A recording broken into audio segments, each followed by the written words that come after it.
Hi friends, HWO hostel welfare officer ఫలితాలనైతే విడుదల చేసింది టీజీపీఎస్సి.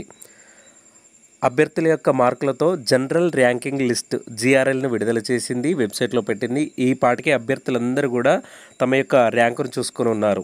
చాలామంది అభ్యర్థులకు ఇప్పటికే ఒక క్లారిటీ వచ్చింది. తమకు జాబ్ వస్తుందా రాదా, మేము పోటీలో ఉంటామా ఉండమా అనేది క్లారిటీ చాలామందికి ఈ పాటికే వచ్చి ఉంటుంది. ఎందుకంటే జీఆర్ఎల్ని బట్టి జోన్లో పోస్టులు ఎన్ని ఉన్నాయి, మా కేటగిరీలో ఎన్ని ఉన్నాయి, నేను పోటీలో ఉంటానా లేదా అనేది చాలామంది అభ్యర్థులకు అర్థమైపోయింది.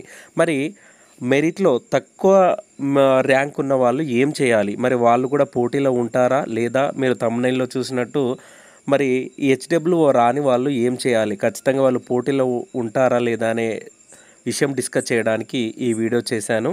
దయచేసి ఇంకా ఎవరైనా కొత్తగా నా ఛానల్ చూస్తున్నట్టయితే సబ్స్క్రైబ్ చేసుకోండి, వీడియోకి ఒక లైక్ ఇవ్వండి. విద్యా ఉద్యోగ సమాచారం, కరెంట్ అఫైర్స్ విశ్లేషణ, పోటీ పరీక్షల అభ్యర్థులకు మోటివేషన్ అండ్ గైడెన్స్ గురించిన కంటెంట్ ప్రతిరోజు మన ఛానల్లో అప్డేట్ అవుతూ ఉంటుంది. దయచేసి వీడియో నచ్చిన వాళ్ళు లైక్ చేయండి, మన ఛానల్ని సబ్స్క్రైబ్ చేయండి, వీడియో కావాల్సిన వాళ్లకు ఈ వీడియోని షేర్ చేయండి. ఓకే ఫ్రెండ్స్, ఇక టాపిక్లోకి వెళ్ళినట్టయితే ప్రతి జోన్లో కూడా 1 లేదా 2 మార్కులతో జాబ్ను మిస్ చేసుకున్న వాళ్ళు చాలామంది అభ్యర్థులు ఉన్నారు. మరి వాళ్ళందరికీ కూడా ఆశలు పెట్టుకోవచ్చా హెచ్డబ్ల్యూఓ మీద? ఖచ్చితంగా 1:3లో అయితే వాళ్ళందరూ ఉంటారు, కానీ 1:1లో ఉండే అవకాశం ఉందా అనేది చూసినట్టయితే దీనికి గల సాధ్యాసాధ్యాలను ఒకసారి మనం పరిశీలిద్దాం. సరే, ముందుగా మనకు హెచ్డబ్ల్యూఓ అభ్యర్థులే డిఎస్సి కూడా రాశారు. చాలా మటుకు ప్రతి జిల్లాలో కూడా డిఎస్సి టాప్లో ఉన్న వాళ్ళే హెచ్డబ్ల్యూఓ కూడా టాప్లో ఉన్నారు. డిఎస్సిలో ఎవరైతే టాప్ మార్కులతో ఉన్నారో వాళ్ళందరికీ కూడా హెచ్డబ్ల్యూఓ రావడం జరిగింది. ఇది అందరూ అభ్యర్థులు కూడా గుర్తుపెట్టుకోవాలి. మరి సాధారణంగా ప్రతి అభ్యర్థి కూడా హాస్టల్ వెల్ఫేర్ ఆఫీసర్ కంటే డిఎస్సి స్కూల్ అసిస్టెంట్ పోస్ట్కే ప్రథమ ప్రాధాన్యతనిస్తాడు. చాలామంది అభ్యర్థులు కూడా 2 పోస్టులు వచ్చినప్పుడు ఖచ్చితంగా స్కూల్ అసిస్టెంట్నే ఎంపిక చేసుకోవడం జరుగుతుంది. మరి డిఎస్సి జనరల్ ర్యాంకింగ్ లిస్ట్ కొద్దిగా ఆలస్యం అవుతుందంటున్నారు. హెచ్డబ్ల్యూఓ వెరిఫికేషన్ త్వరలోనే పూర్తి చేస్తామని టీజీపీఎస్సి ప్రకటించింది.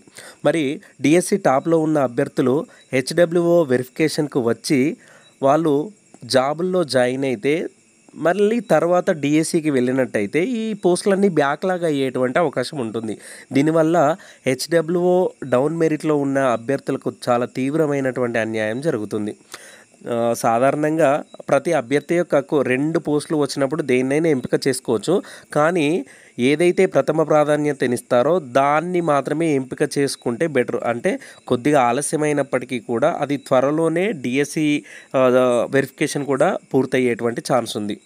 సరే, నేను చాలామంది అభ్యర్థులు డిఎస్సి టాప్లో ఉండేటువంటి చాలామంది అభ్యర్థులు, అందులో కొంతమంది నా స్నేహితులు కూడా ఉన్నారు, వాళ్ళందరితో నేను మాట్లాడడం జరిగింది. డిఎస్సి స్కూల్ అసిస్టెంట్ పోస్టుల్లో ఎవరైతే 78 కంటే పైన ఉన్నటువంటి మార్కులు, 78 కంటే పైన 83, 84 వరకు మార్కులు ఉన్న వారందరూ కూడా పోస్ట్ వచ్చేటువంటి అవకాశం ఉంది. ఏ కేటగిరీ అయినా ఓపెన్లోనే అందరికీ పోస్ట్ వచ్చేటువంటి అవకాశం ఉంది. నా స్నేహితులైనటువంటి డిఎస్సి అభ్యర్థులు టాప్లో ఉన్న వారితో నేను మాట్లాడినప్పుడు వాళ్ళు చెప్పింది ఒకటే, మేము ఒకవేళ హెచ్డబ్ల్యూఓ వెరిఫికేషన్ జరిగినప్పటికీ కూడా వెరిఫికేషన్కు వెళ్ళే అవకాశం లేదు.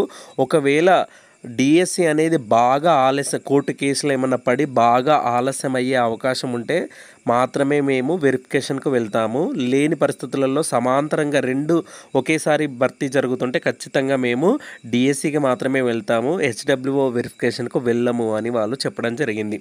ఇది చాలా మంచి నిర్ణయం. ఎందుకంటే చాలామంది అభ్యర్థులు కొద్దిగా 1-2 మార్కులతో మిస్ అయిన వాళ్ళు చాలామంది ఉన్నారు. కొన్ని వందల కుటుంబాలకు న్యాయం చేసిన వాళ్ళం అవుతాం. కాబట్టి చాలామందికి పోస్ట్ వచ్చేటువంటి అవకాశం ఉంటుంది ఈ నిర్ణయం వల్ల. దయచేసి నా తరపున కూడా నేను చాలామంది, అంటే ఎవరైతే డిఎస్సి టాప్లో ఉండేటువంటి అభ్యర్థులకు అందరికీ రిక్వెస్ట్ చేస్తున్నాను, మీరు డిఎస్సి టాప్లో ఉండి హెచ్డబ్ల్యూఓలో కూడా మీకు పోస్ట్ వచ్చినట్టయితే మీ ప్రథమ ప్రాధాన్యత దేనికి ఇస్తారో అందులో మాత్రమే జాయిన్ అవ్వండి. మీరు హెచ్డబ్ల్యూఓ ఖచ్చితంగా నేను తీసుకొని అందులోనే కొనసాగుతానంటే హెచ్డబ్ల్యూఓకి వెళ్ళండి. లేదు నా ఫస్ట్ ప్రియారిటీ స్కూల్ అసిస్టెంట్ అంటే ఖచ్చితంగా డిఎస్సికే వెళ్ళండి.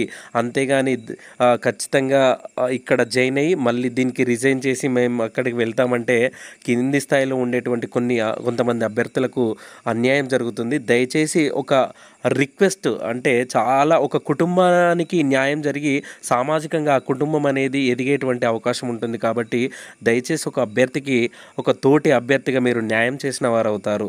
దయచేసి ఎవరు కూడా ఇట్లాంటి వారు ఒకే ప్రాధాన్యత గల పోస్ట్ని ఎంపిక చేసుకోవాలని నా తరపున కూడా రిక్వెస్ట్ చేస్తున్నాను.